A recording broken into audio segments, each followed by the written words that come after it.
మన ప్రభువైన యేసుక్రీస్తు నామములో మీ అందరికీ వందనాలు తెలియచేయుచున్నాను.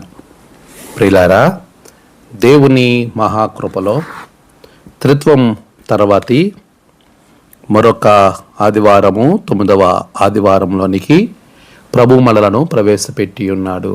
అందుని బట్టి దేవునికి నేను కృతజ్ఞతాస్తుతులు చెల్లిస్తూ ఉన్నాను.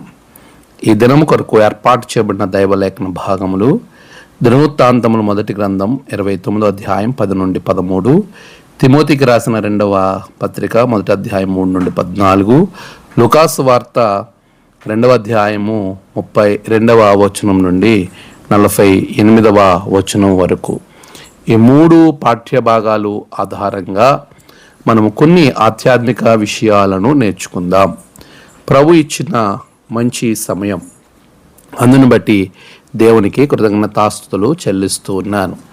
ఈ నూతన మాసములో మొదటి ఆదివారము మనము అందరము కూడా స్నేహితుల దినోత్సవాన్ని జరుపుకుంటూ ఉన్నాం. కాబట్టి మీ అందరికీ స్నేహితుల దినోత్సవ శుభాకాంక్షలు తెలియజేస్తున్నాను.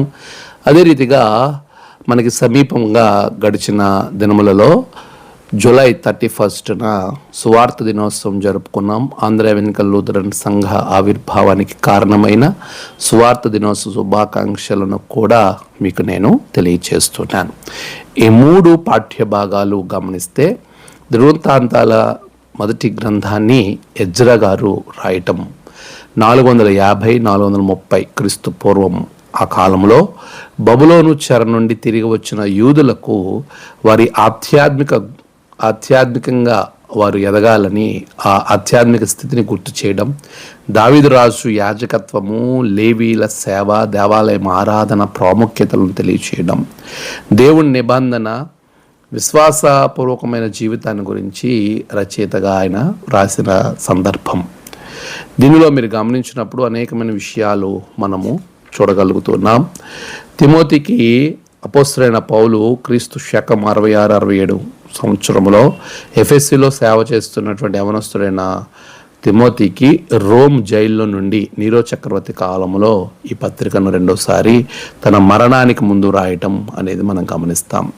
అదే రీతిలో ప్రియులారా, సువార్త లూకాసు వార్తికుడు వైద్యుడు, పౌలుతో కలిసి పరిచర్య చేసిన వాడు, రోమా పట్టణం నుండి లేదా గ్రీక్ పట్టణం నుండి అదే క్రైస్తవేతరుడిగా యూదేతరుడిగా ఆయన మొదట దేవుణ్ణి తెలుసుకున్న తరుపది ఆయన 60 నుండి 62 సంవత్సరాల మధ్యకాలం థియోఫిలా అనగా క్రీస్తు దేవునికి లేక సేవకునిగా స్నేహితునిగా ఉన్నవారికి అన్యజనులకు వ్రాయబడినటువంటి ఒక అద్భుతమైన పత్రికగా సువార్తగా పాత నిబంధనగా 3 భాగాలను మనం గమనించవచ్చు. ఈ 3 పాఠ్య భాగాలు ఆధారంగా నేను ఏర్పాటు చేసుకున్న అంశం కృతజ్ఞతలు దేవునికి చెల్లించుట. దేవునికి కృతజ్ఞతలు చెల్లించుట. కృతజ్ఞత అనేది చాలా చాలా ప్రాముఖ్యమైన విషయం. ఈరోజు మనం ఇలా ఉన్నాము అని అంటే అది దేవుని కృపే కదా. మనం గమనించాలి, థియలాజికల్గా మన ఒక అవగాహన, కృతజ్ఞత అంటే ఆరాధన, కృతజ్ఞత అంటే విశ్వాసానికి తగిన సాక్ష్యం, కృతజ్ఞత అంటే రక్షణను గుర్తించి దానికి హృదయ స్పందననివ్వడం. కీర్తన 100వ కీర్తన 4వ చరణంలో కృతజ్ఞతతో ఆయన సన్నిధికి రండి అని వాక్యం చెప్తుంది. పౌలు దశలోను రాసిన మొదటి పత్రిక 5:18లో ప్రతి విషయంలో ఆయనకు కృతజ్ఞతాస్తుతులు చెల్లించండి అంటున్నాడు. కొలస్సీ 3:15-17లో కృతజ్ఞతలు అయి ఉండండి అంటున్నాడు. మనం గమనించాలి, ఎందుకంటే ప్రతి వరము ఆయన యొద్ద నుండే మనకి ఇవ్వబడ్డది. యాకోబు 1:17లో చెప్తున్నాడు.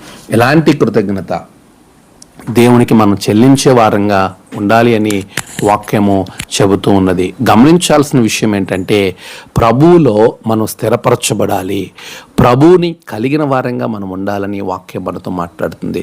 ఈ కృతజ్ఞత దేవుని సార్వభౌమత్వాన్ని గుర్తించిన వారుగా మాత్రమే ఎవరైతే ఉంటారో వారు మాత్రమే చెల్లించగలరు. ఎవరు కృతజ్ఞత చెల్లిస్తారు అంటే దేవుని గొప్పతనాన్ని గుర్తించేవారు. ఇక్కడ దినవృత్తాంతాల మొదటి గ్రంథంలో మీరు గమనించినప్పుడు అక్కడ దావీదు చేసినటువంటి కార్యం 29వ అధ్యాయం 10 నుండి 13లో దావీదు దేవుని మందిరం కొరకు సమస్తాన్ని సమకూర్చాడు.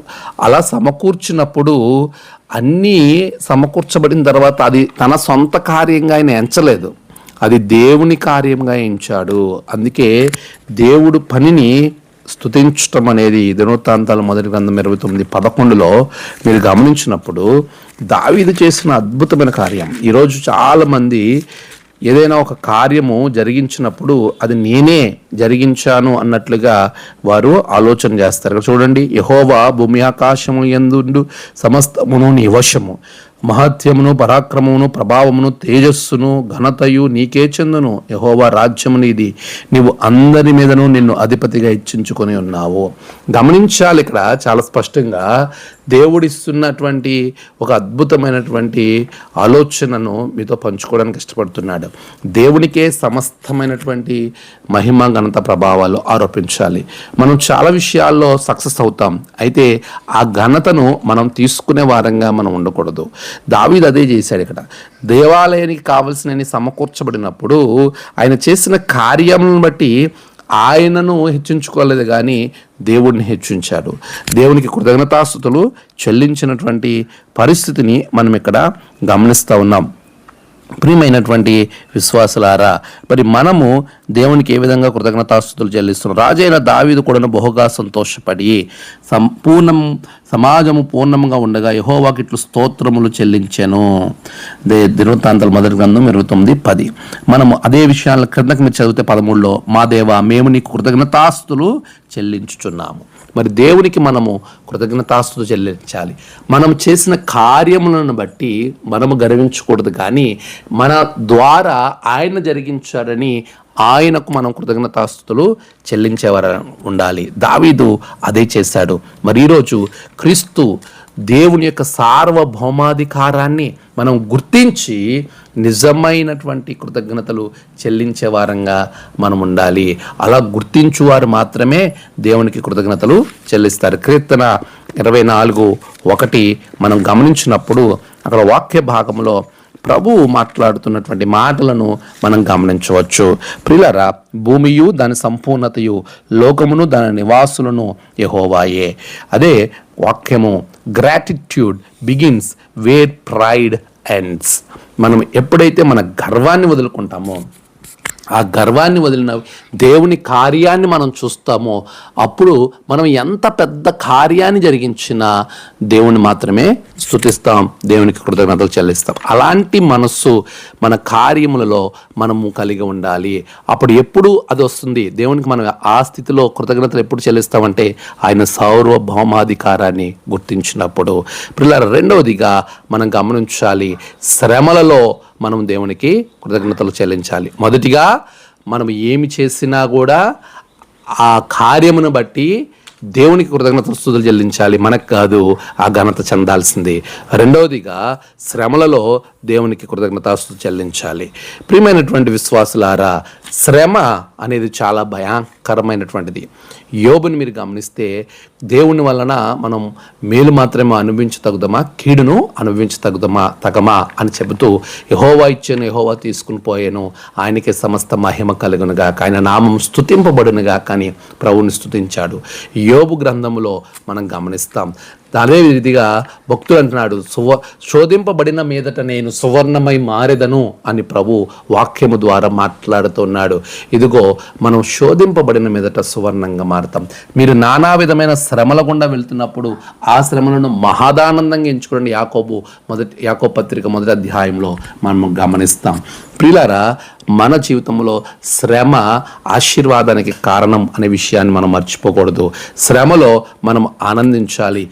నీరో శ్రమలో ద్వారా చెరసాలలో ఉండి ఇంకా మరణానికి సమీపంగా ఉన్నటువంటి పౌలు తన ఆత్మీయ కుమారుడైనటువంటి తిమోతితో మాట్లాడుతున్నటువంటి మాటలే తిమోతికి రాసినటువంటి పత్రిక 2వ పత్రికలో, 2వసారి రాసిన పత్రికలో 1వ అధ్యాయము 3 నుండి 14 వచనములో ఏ విధంగా ప్రభుకి కృతజ్ఞతలు చెల్లిస్తున్నాడో మీరు గమనించండి. నా ప్రార్థనలు యందు ఎడతెగక నిన్ను జ్ఞాపకం చేసుకొనుచు నీ కన్నీళ్లను తలుచుకొని నాకు సంపూర్ణానందము కలుగుటకై నిన్ను చూడవలని రేయింబగలు అపేక్షించుచు నీ అందున్న నిష్కపటమైన విశ్వాసమును జ్ఞాపకం చేసుకుని నా పితురాచారము నిర్మలమైన మనస్సాక్షితో నేను సేవించిన దేవుని ఎడల కృతజ్ఞతుడనై ఉన్నాను అని చెబుతూ ఉన్నాడు. దేవునికి కృతజ్ఞతలు చెల్లించేవానిగా ఆయన ఉన్నాడు అనే విషయాన్ని మీకు నేను జ్ఞాపకం చేస్తూ ఉన్నాను. ఈ కార్యము లేకపోతే ఈ పత్రిక రాసే సమయానికి పౌలు చాలా భయానకమైన శ్రమలో ఉన్నాడు. అయినప్పటికీ కూడా ఫిలిప్పీలు రాసిన పత్రిక 4:6లో ప్రతి విషయమందు దేవునికి కృతజ్ఞతాస్తుతులు చెల్లించండి అన్నట్లుగా ఆయన చెప్పిన రీతిగా ఆయన విశ్వాసాన్ని ప్రకటిస్తున్నాడు. అందుకే మనం గమనిస్తే faith thanks God before the answer comes. మనం ఎప్పుడైతే విశ్వాసాన్ని కలిగి ఉంటామో శ్రమలలో కూడా దేవుడిని స్తుతించగలుగుతాం. ఎప్పుడైతే దేవుని సార్వభౌమాధికారాన్ని గుర్తిస్తావో అప్పుడు నీవు చేసిన ప్రతి కార్యమును బట్టి దేవునికి కృతజ్ఞతలు చెల్లిస్తావు. మూడవదిగా మనం గమనించాలి, కృతజ్ఞతలు చెల్లించటం అనేది ఎదుటివాని ప్రజల కొరకు మనం ప్రార్థించిన కార్యాలు జరిగినప్పుడు మనము కృతజ్ఞతలు చెల్లించేవారిగా మనం ఉండాలి. వాక్యములో మీరు గమనిస్తే చాలా అద్భుతమైనటువంటి విషయాలు దేవుడు మనతో మాట్లాడుతూ ఉన్నాడు. మీరు గమనించండి, రక్షణను గుర్తించి దేవునికి కృతజ్ఞతాస్తుతులు చెల్లించాలి, కృతజ్ఞతను చెల్లించాలి. రక్షణను గుర్తించి అంటే నీ తోటి ప్రజలకు ఏదైనా ఒక మంచి కార్యం జరుగుతున్న విషయాన్ని బట్టి దేవునికి నువ్వు కృతజ్ఞత చెల్లించాలి. ఇక్కడ లూకాసు వార్త 2:32-48 వరకు సిమియోను అన్న ఇద్దరు మనకు కనబడతారు. వీరిరువురు కూడా ఇశ్రాయేలు ప్రజల విమోచన కొరకు ఎదురు చూసేవారు. యేసు ప్రభు వారిని మెస్సయ్యగా గుర్తించి ఆయన కొనియాడిన సిమియోనైతే తన ప్రజల విమోచన కొరకు యేసు ప్రభుల వారు మెస్సయ్యగా వచ్చారని అన్నా గుర్తించి దేవుణ్ణి స్తుతించింది. లూకాసు వార్త 2వ అధ్యాయములో మీరు పాఠ్య భాగాన్ని జాగ్రత్తగా కనుక గమనించగలిగితే ఆయనను వెంటనే చూసి 38వ వచనములో ఆమె కూడా ఆ గడియలోనే లోపలికి వచ్చి దేవుని కొనియాడి అనే మాటను మనం గమనిస్తాం. అంటే ప్రభువుని కొనియాడాడు, దేవునికి స్తుతులు చెల్లించాలి, ఆయన చేసిన కార్యాన్ని బట్టి కృతజ్ఞతాస్తుతులు చెల్లించి ఆయన చేసినటువంటి అద్భుతాన్ని అక్కడ ఉన్న వారికి ప్రకటించినటువంటి గొప్ప కార్యం. ఈ రోజున ప్రజలకు మంచి జరిగే విషయాన్ని బట్టి దేవునికి కృతజ్ఞతాస్తుతులు ప్రజలకు మంచి జరగడానికి జరిగిన దాన్ని బట్టి దేవుని కృతజ్ఞతాస్తుతులు చెల్లించాలంటే వారి కొరకు ప్రార్థించే మనసు మనం కలిగి ఉండాలి. 3 విషయాలు కృతజ్ఞతల గురించి చెప్పాను. ఒకటి, నువ్వు చేసిన కార్యమును బట్టి, సక్సెస్ని బట్టి, విజయాన్ని బట్టి దేవుని కృతజ్ఞతలు చెల్లించాలి. అలా చెల్లించాలంటే నీకు ఖచ్చితంగా దేవుని సార్వభౌమాధికారము తెలిసి ఉండాలి అనే విషయాన్ని జ్ఞాపకం చేస్తూ ఉన్నాను. రెండవదిగా మీరు గమనించాలి, దేవునికి కృతజ్ఞతలు శ్రమలో చెల్లించాలి. శ్రమలో దేవుని కృతజ్ఞతలు చెల్లించాలంటే విశ్వాసము నీలో ఉండాలి. మూడవది, ఇతరులకు మంచి జరిగినప్పుడు, రక్షణ వచ్చినప్పుడు, వారు అనుకున్నది జరిగినప్పుడు దేవుని కృతజ్ఞతలు చెల్లించాలి. అలా చెల్లించాలంటే ఇతరుల కొరకు ప్రార్థించే వారికి ఉండాలి అన్న సిమియోను అలాగనే ఉన్నారు. ఈరోజు మీరు గమనించండి, ఈ కృతజ్ఞతకు కొనసాగింపే సువార్త. ఇక్కడ అన్నాన్ని మీరు గమనిస్తే చూడండి, కొనియాడి ఆ యెరూషలేములో విమోచన కొరకు కనిపెట్టుచున్న వారందరితో ఆయన గురించి మాట్లాడుచుండెను. ఆయన గురించి తెలియజేసింది అదే సువార్త, గాస్పుల్. మత్తయి 28లో చివరిగా the great commission of Jesus Christ, సర్వ సృష్టికి మీరు సువార్త ప్రకటించి మీరు వెళ్ళి వారి తండ్రి కుమార పరిశుద్ధాత్మ నామములో బాప్తిస్మిచ్చి శిష్యులుగా చేసి బోధించుడి. ఆ సువార్తను ప్రకటించింది, విమోచన సువార్తను ప్రకటించిన అన్న పౌలు తన సువార్తను ప్రకటించాడు, పౌలు తిమోతికి ప్రకటించాడు. ఈరోజున నీవు దేవుని యొక్క సువార్తను ప్రకటించేవానిగా ఉండాలి. సువార్త దినోత్సవము 1842 జూలై 31న తొలిసారి అడుగు పెట్టాడు జాన్ క్రిస్టియన్ ఫెడ్రిక్ అయ్యర్ గారు. ఆ తదుపరి 1845లో జనవరి 31న ఫాదర్ లూయిస్ పి మెన్నో వ్యాలెట్ గారు రాజమండ్రి ప్రాంతంలో అడుగుపెట్టారు. ఈ గుంటూరు రాజమండ్రి ప్రాంతాలు ఈ పరిచర్య అనేక రకాలుగా దశలుగా మారి 1927 ఏప్రిల్ 21న ఆంధ్ర ఎవెన్కల్ లూథరన్ సంఘము ఏర్పడింది. 1927 ఏప్రిల్ 21 నుండి 27 వరకు ఫస్ట్ కన్వెన్షన్ జరిగింది. అదే సువార్త ప్రకటనకు ఆ అద్భుతమైన సంఘానికి దోహదం చేసింది. ఈరోజు ప్రియులారా గమనించండి, మన జీవితాల్లో క్రీస్తు ప్రభుల వారిని సొంత రక్షకునిగా మనం చేసుకుని ఆయనలో మనం స్థిరపరచబడ్డానికి ఇతరులకు సువార్త ప్రకటించాలి. అలా ప్రకటించిన వారిని మనకు పరిచయం చేసిన లూకా సంఘానికి రాశాడు.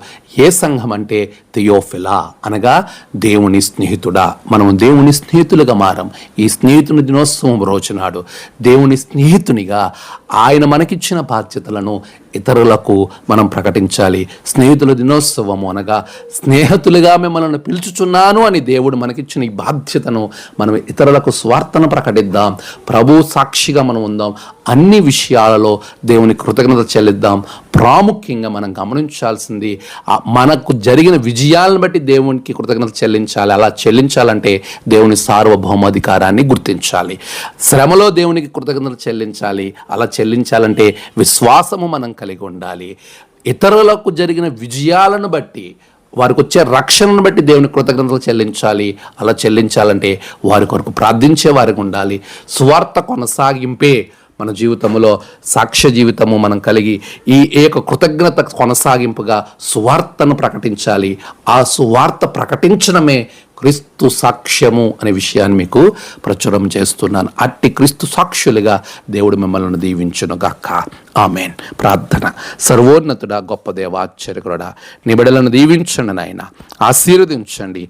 నీ కొరకు సాక్షిగా వారిని నిలవబెట్టండి ప్రభా. నీకు అన్ని విషయములలో కృతజ్ఞతలు చెల్లించి స్వార్థ ప్రకటన ద్వారా నీ సాక్షులుగా వాడుకొనమని క్రీస్తు పెరట అడిగి వేడుకొంచున్నాము తండ్రి. ఆమెన్.